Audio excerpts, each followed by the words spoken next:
Почитувани, добар ден.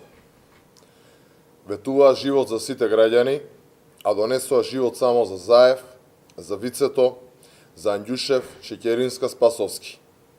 Сите останати едва и преживуваат.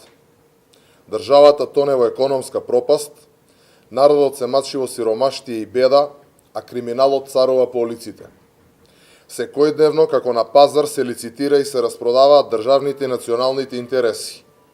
Со името на државата се постапува како да е име на фирма на Заеви, далеку од очите на јавноста, за лични интереси на криминалниот картел на власт, се преговара за се и се што, и тоа се крие од граѓаните. До вчера Заев се колнеше дека не помислува на промена на уставот за да го менува уставното име, за потоа да не убедува дека се премислил, бидејќи му се видело убаво како име Илинденска Македонија. Сега ни кажува дека заради грците и тоа име отпаѓа, ама убаво ќе било и без тоа име да се преземе обврска за менување на уставот. Почитувани, сведоци сме на едно заробено судство, што на суд добива само оној кој е близок до картелот на власт. Убици шетаат на слобода. Никаде го нема убиецот на Мартин Јанушев. Осудените од Смилковско езеро се помилувани, исто како што се помилувани и осудените во случајот Сопот, кои подметнаа бомба и убија војник на НАТО. Помилувани се убиците на полицаците пред Рачиново пред 18 години. Заедно со нив е помилуван и Заев. Клиентелистичкиот суд се прави слеп на снимката на која што Заев бара евро за Вицето и евро за црквата. Судот се прави и глув на исказот на оштетениот сведок. Затоа Македонија тоне во корупција и назадува за 17 места на листата на Транспаренси. Затоа криминалците се чувствуваат охрабрени и се закануваат и рекетираат секаде каде што ќе стигнат. Заев ослободи 750 соработници во криминалот.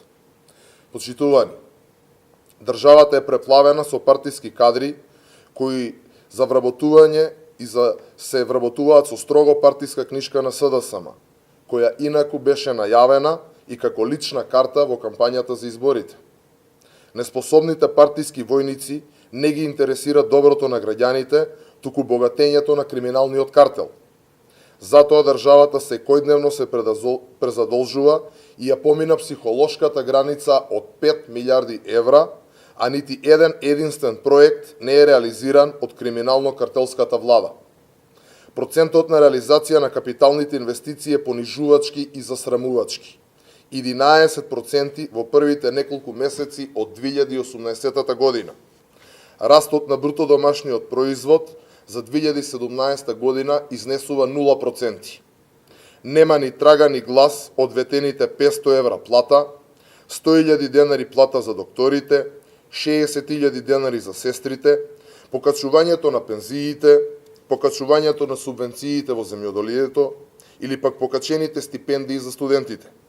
Нема ниту 600 километри автопат, има само чочек во тунел кој е изграден во време на ВМРО. Граѓаните живеат полошо и помизерно од било кога до сега. Не знаат секој нареден ден дали ќе имаат да се прехранат. Исплашени си и загрижени за својата иднина и иднината на своите деца. Веќе сонот на секој млад човек е што побрзо да се одсели и да замине од нашата држава. Сите не имаме по некоја причина зошто треба да ја кажеме стоп и доста е на оваа криминална банда која владее како картел со Република Македонија. Сите ние сме сведоци на лични примери од секојдневието каде што оваа криминална банда нанесува штета. Затоа, ВМРО ДПМ како партија која секогаш била на страната на граѓаните, уште еднаш ве повикува да застанете рамо до рамо со нас во оваа битка за рушење на овој картел и оваа ненародна и расипничка влада. Почитувани сограѓани, размислете дали вам ви е подобро со тоа што Заеви ја купија Гераст Цунев по цена на една гарсонјера. Дали ви имате повеќе пари за вашите деца со тоа што Заеви си доделија концесија за ископ на глина. Дали вие го решивте стамбеното прашање со тоа што Заеви си поделија градежни дозволи да градат згради низ цела Македонија. Дали ви имате подобар пристап до здравството и поевтини лекови, со тоа што кланот Заеви си доделија концесија за бизнис со марихуана.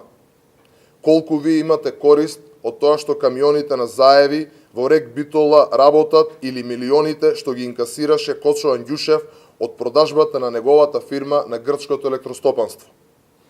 Ова се резултатите од нивното едногодишно владење. Затоа во сабота, во 20 часот, пред владата на Република Македонија, да го обележиме почетокот на крајот на оваа влада. Заедно да се бориме до конечното паѓање и разбивање на овој криминален картел на власт. Овој криминален картел кој владее со нашата држава мора да падне веднаш. Да падне веднаш и целосно да се разбие. Штетите кои ги нанесуваат со своето расипничко владење од ден во ден се поголеми и за жал ненадоместливи. Државата е заробена, граѓаните секојдневно се изложени на огромни притисоци и закани. Во оваа битка ни е потребен секој еден граѓанин да ни се придружи, бидејќи штетите се ненадоместливи.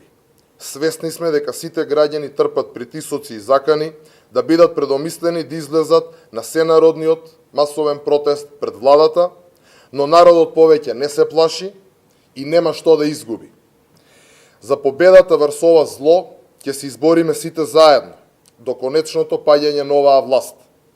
Се гледаме рамо до рамо, сите заедно, во сабота, во 20 часот, пред владата, да го покажеме македонскиот непокор.